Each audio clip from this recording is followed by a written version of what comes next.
આકાશવાણી સમાચાર જયેશ વેગડા વાંચે છે. સૌપ્રથમ મુખ્ય સમાચાર. કાર્યવાહક પ્રધાનમંત્રી નરેન્દ્ર મોદી આવતીકાલે રાષ્ટ્રપતિ ભવન ખાતે સાંજે 7:15 મંત્રીમંડળના સભ્યો સાથે શપથ લેશે. ટીડીપીના પ્રમુખ એન ચંદ્રબાબુ નાયડુ 12 જૂને આંધ્રપ્રદેશના મુખ્યમંત્રી પદના શપથ લેશે. મે મહિનામાં દેશના મોટાભાગના વિસ્તારોમાં અત્યાર સુધીની સૌથી વધુ ગરમી નોંધાઈ. છત્તીસગઢમાં સલામતી દળો સાથેની અથડામણમાં 5 નક્સલવાદીઓ ઠાર. FIH હોકી પ્રો લીગમાં આજે ભારત જર્મની સામે ટકરાશે અને ફ્રેન્ચ ઓપન ટેનિસ પુરુષ સિંગલ્સની ફાઇનલમાં સ્પેનના કાર્લોસ અલ્કરાઝનો પ્રવેશ. સમાચાર વિગતવાર. કાર્યવાહક પ્રધાનમંત્રી નરેન્દ્ર મોદીએ ગઈકાલે સાંજે રાષ્ટ્રપતિ દ્રૌપદી મુર્મુ સાથે મુલાકાત કરી સરકાર રચવાનો દાવો કર્યો હતો. રાષ્ટ્રપતિએ નરેન્દ્ર મોદીને સરકાર રચવાનું આમંત્રણ આપતો પત્ર સોંપ્યો હતો. આવતીકાલે સાંજે 7:15 વાગે રાષ્ટ્રપતિ ભવન ખાતે શપથ ગ્રહણ સમારોહ યોજાશે, જેમાં રાષ્ટ્રપતિ મુર્મુ NDA સંસદીય દળના નેતા નરેન્દ્ર મોદી અને તેમની કેબિનેટના કેટલાક સભ્યોને શપથ લેવડાવશે. અગાઉ ભાજપ પ્રમુખ JP નડ્ડાના વડપણ હેઠળ NDAનું પ્રતિનિધિમંડળ રાષ્ટ્રપતિને મળ્યું હતું અને નરેન્દ્ર મોદીને ભાજપ સંસદીય પક્ષના નેતા તરીકે ચૂંટી કાઢ્યા હોવાનો પત્ર સુપ્રત કર્યો હતો. NDAના ઘટક પક્ષોનો ટેકો ધરાવતા પત્રો પણ રાષ્ટ્રપતિને સુપ્રત કરવામાં આવ્યા હતા. સરકાર રચવાનો દાવો કર્યા બાદ નરેન્દ્ર મોદીએ રાષ્ટ્રપતિ ભવનના પરિસરમાં પત્રકાર પરિષદ સંબોધી હતી. તેમણે સંબોધન કરતાં કહ્યું હતું કે તેઓ અને તેમની સરકાર 9મી જૂનના રોજ શપથ લેશે. તેમણે માધ્યમોને કરેલા સંબોધનમાં જણાવ્યું હતું કે રાષ્ટ્રપતિને મંત્રીમંડળની યાદી સોંપવામાં આવશે. તેમણે જણાવ્યું હતું કે દેશની જનતાએ NDAને ત્રીજી વાર સરકાર રચવા માટે જનાદેશ આપ્યો છે અને આગામી 5 વર્ષ વૈશ્વિક સ્તરે ભારતની શાખ વધારનારા હશે. 18મી લોકસભા નવી અને યુવા ઉર્જાથી ભરપૂર છે. અમારી સરકાર દેશના લોકોની આશા અને અપેક્ષાઓને પૂર્ણ કરશે. અગાઉ ગઈકાલે બપોરે સંવિધાન સદનમાં મધ્યસ્થ ખંડમાં યોજાયેલી NDA સંસદીય પક્ષની બેઠકમાં કેન્દ્રીય સંરક્ષણ મંત્રી રાજનાથસિંહે પ્રધાનમંત્રી તરીકે નરેન્દ્ર મોદીના નામનો પ્રસ્તાવ રજૂ કર્યો હતો, જેને કેન્દ્રીય મંત્રીઓ અમિત શાહ, નીતિન ગડકરીએ અનુમોદન આપ્યું હતું. ત્યારબાદ NDAના તમામ પક્ષોના નેતાઓએ શ્રી મોદીને પ્રધાનમંત્રી તરીકે સમર્થન આપ્યું હતું. તેલુગુ દેશમ પાર્ટીના રાષ્ટ્રીય પ્રમુખ એન ચંદ્રબાબુ નાયડુ 12 જૂને સવારે 11:27 આંધ્રપ્રદેશના મુખ્યમંત્રી પદના શપથ લેશે. વિજયવાડા પાસે શપથ ગ્રહણ સમારોહ યોજવામાં આવ્યો છે. સમારોહમાં NDAના વરિષ્ઠ નેતાઓ અને પાડોશી રાજ્યોના મુખ્યમંત્રીઓ હાજર રહે તેવી સંભાવના છે. 2014માં વિભાજન બાદ અસ્તિત્વમાં આવેલા આંધ્રપ્રદેશના મુખ્યમંત્રી તરીકે શ્રી નાયડુ બીજી વાર મુખ્યમંત્રી બનશે. આંધ્રપ્રદેશના મુખ્યમંત્રી તરીકે 4 વાર શપથ લેનારા તેઓ પ્રથમ તેલુગુ વ્યક્તિ છે.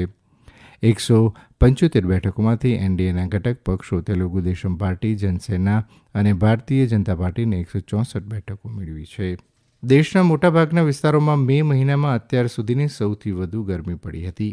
એક અભ્યાસ મુજબ મે મહિનામાં તાપમાન અગાઉના તીવ્ર હીટવેવની તુલનામાં 1.5 ડિગ્રી વધુ રહ્યું છે.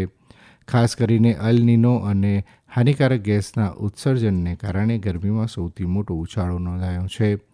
હવામાન વૈજ્ઞાનિકો અને સંશોધકોના સ્વતંત્ર જૂથ ક્લાઇમામીટરે 1979થી 2001ના હીટવેવની સરખામણીમાં 2001થી 2003ના હીટવેવ સાથે કરી હતી. ઉલ્લેખનીય છે કે વિશ્વભરમાં અત્યારે અલ નીનો અને જળવાયુ પરિવર્તનને કારણે અતિશય ગરમી અને ઠંડીનો અનુભવ થઈ રહ્યો છે. છત્તીસગઢના નારાયણપુર જિલ્લામાં શુક્રવારે સલામતી દળોએ એક અથડામણમાં 5 નક્સલવાદીઓને ઠાર માર્યા હતા. આ અથડામણમાં 3 જવાનોને ઈજા થઈ હતી. આ સાથે આ વર્ષમાં રાજ્યમાં સલામતી દળો સાથેની વિવિધ અથડામણોમાં 122 નક્સલવાદીઓના મૃત્યુ થયા છે. એક વરિષ્ઠ પોલીસ અધિકારીએ જણાવ્યું હતું કે જિલ્લાના ઓરછા જિલ્લામાં ગોબેલ ગામ પાસેના જંગલમાં સલામતી કર્મચારીઓની સંયુક્ત ટુકડી નક્સલવાદ વિરોધી અભિયાન ચલાવી રહી હતી ત્યારે આ અથડામણ શરૂ થઈ હતી. ગોળીબાર બંધ થયા પછી ઘટના સ્થળેથી 5 નક્સલવાદીઓના મૃતદેહ અને કેટલાક શસ્ત્રો મળી આવ્યા હતા. આ અથડામણમાં સલામતી દળના 3 જવાનોને પણ ઈજા થઈ હતી. કેન્દ્રીય તપાસ સંસ્થાએ કથિત જમીન સામે નોકરી આપવાના કૌભાંડ કેસમાં ભૂતપૂર્વ રેલવે મંત્રી લાલુ પ્રસાદ યાદવ, તેમના પરિવારના સભ્યો અને અન્યો સામે ગઈકાલે અંતિમ આરોપનામું દાખલ કર્યું છે. વિશેષ અદાલતે આરોપનામા પર વિચારણા માટે કેસને 6 જુલાઈના રોજ સૂચિબદ્ધ કર્યો છે. અગાઉ 4 ઓક્ટોબર 2023ના રોજ અદાલતે આ કેસમાં નવી ચાર્જશીટના સંબંધમાં પૂર્વ રેલવે મંત્રી લાલુ પ્રસાદ યાદવ, બિહારના પૂર્વ ઉપમુખ્યમંત્રી તેજસ્વી યાદવ સહિત રાબડી દેવી અને અન્યને જામીન આપ્યા હતા. અન્ય એક કેસમાં કેન્દ્રીય તપાસ સંસ્થાએ દારૂ નીતિ કૌભાંડ કેસમાં દિલ્હીની એક અદાલત સમક્ષ ભારત રાષ્ટ્ર સમિતિના નેતા કે કવિતા સામે પૂરક ચાર્જશીટ દાખલ કરી હતી. વિશેષ ન્યાયાધીશ કાવેરી બાવેજાએ આ કેસની સુનાવણી 6 જુલાઈના રોજ નક્કી કરી છે. અદાલતે કવિતાની ન્યાયિક કસ્ટડી 21 જૂન સુધી લંબાવી છે. આ સમાચાર આપ આકાશવાણી પરથી સાંભળી રહ્યા છો. આ સમાચાર આપ અમારી YouTube channel AIR news Gujarat પર પણ સાંભળી શકશો. વધુ સમાચાર માટે આપ અમારા ટ્વિટર હેન્ડલ AIR_news_ABADને ફોલો કરી શકો છો. તમિલનાડુના મુખ્યમંત્રી M.K. સ્ટાલિને પુનરોચ્ચાર કર્યો છે કે નીટ અને અન્ય પ્રવેશ પરીક્ષાઓ સંઘીય રાજકારણને કારણે જરૂરિયાતવાળા વિસ્તારોમાં ડોક્ટરોની ઉપલબ્ધતાને નબળી પાડે છે. ગઈકાલે એક નિવેદનમાં તેમણે કહ્યું છે કે વ્યવસાયિક અભ્યાસક્રમની પસંદગી માટે માપદંડો નક્કી કરવામાં રાજ્ય સરકારો અને શાળા શિક્ષણ પ્રણાલીની ભૂમિકાને વધુ અસરકારક બનાવવા ઉપર તેમણે ભાર મૂક્યો હતો. શ્રી સ્ટાલિને પ્રશ્નપત્ર લીક, વિશિષ્ટ કેન્દ્રો પર ટોપર્સનું ક્લસ્ટરિંગ, ગાણિતિક રીતે અશક્ય એવા માર્ક્સ આપવા જેવા મુદ્દાઓ પર ધ્યાન દોર્યું હતું. પ્રધાનમંત્રી નરેન્દ્ર મોદીએ ભારપૂર્વક કહ્યું છે કે તેમની સરકારે છેલ્લા 10 વર્ષમાં શિક્ષણ ક્ષેત્રે ગુણવત્તાસભર પરિવર્તન લાવવા પર ધ્યાન કેન્દ્રિત કર્યું છે. QS યુનિવર્સિટી રેન્કિંગમાં G20 દેશોની યુનિવર્સિટીમાં ભારતની સૌથી વધુ યુનિવર્સિટીને સ્થાન મળ્યું છે. 2015ની આવૃત્તિમાં ભારતની 11 યુનિવર્સિટીને સ્થાન મળ્યું હતું, જ્યારે 2025ની આવૃત્તિમાં 46 યુનિવર્સિટી સાથે 318% વૃદ્ધિ નોંધાવી છે. એક સોશિયલ મીડિયા પોસ્ટમાં શ્રી મોદીએ વિદ્યાર્થીઓ અને શિક્ષકોને તેમના સમર્પણ અને મહેનત બદલ શુભેચ્છા અને અભિનંદન પાઠવ્યા છે. તેમણે પોતાની ત્રીજી મુદતમાં શિક્ષણ ક્ષેત્રમાં સંશોધન અને નવીકરણને પ્રોત્સાહન આપવા પોતાની પ્રતિબદ્ધતા વ્યક્ત કરી હતી.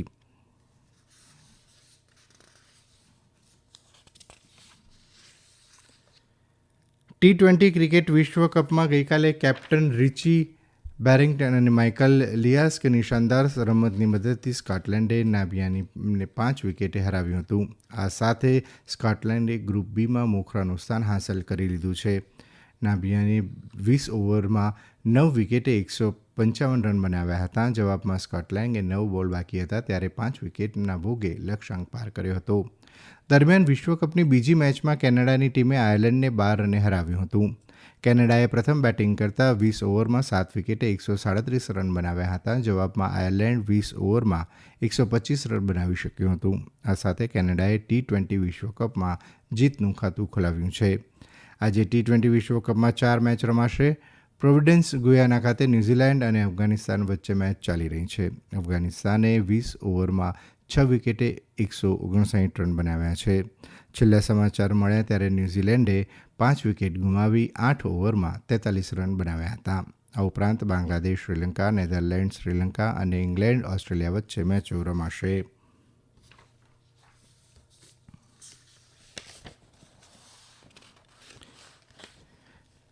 FIH હોકી પ્રો લીગ 2024માં ભારતીય હોકી ટીમનો આજે જર્મની સામે અને આવતીકાલે ગ્રેટ બ્રિટન સામે મુકાબલો થશે. આ મેચ ભારતીય ટીમના અભિયાનનો અંત આવશે. ભારતીય પુરુષ હોકી ટીમ પોઈન્ટ ટેબલમાં ચોથા સ્થાને છે. ફ્રેન્ચ ઓપન ટેનિસ પુરુષ સિંગલ્સની સેમીફાઇનલમાં મેચમાં સ્પેનના કાર્લોસ અલ્કરાઝ ગાર્ફિયાએ ઇટાલીના જાનિક સિનરને 2-6, 6-3, 3-6, 6-4, 6-3થી હરાવીને તેની પ્રથમ ફ્રેન્ચ ઓપન સ્પર્ધાની ફાઇનલમાં પ્રવેશ કર્યો હતો. સ્પેનનો 21 વર્ષીય અલ્કરાઝ ગ્રાન્ડ સ્લેમ ટાઇટલ સુધી પહોંચનાર સૌથી નાની વયનો ખેલાડી બની ગયો છે. આવતીકાલે અલ્કરાઝ ફાઇનલમાં એલેક્ઝાન્ડર ઝેવરેવ સામે ટકરાશે. તો બીજી તરફ મહિલા સિંગલ્સની ફાઇનલમાં આજે ટોચની ક્રમાંકિંગ પોલેન્ડની ઇગા સ્વાઇટેક અને ઇટાલીની જાસ્મિન પાઓલીની વચ્ચે રમાશે. અંતમાં મુખ્ય સમાચાર ફરી એકવાર. કાર્યવાહક પ્રધાનમંત્રી નરેન્દ્ર મોદી આવતીકાલે રાષ્ટ્રપતિ ભવન ખાતે સાંજે 7:15 કલાકે મંત્રીમંડળના સભ્યો સાથે શપથ લેશે. આકાશવાણી પરથી સમાચાર પૂરા થયા.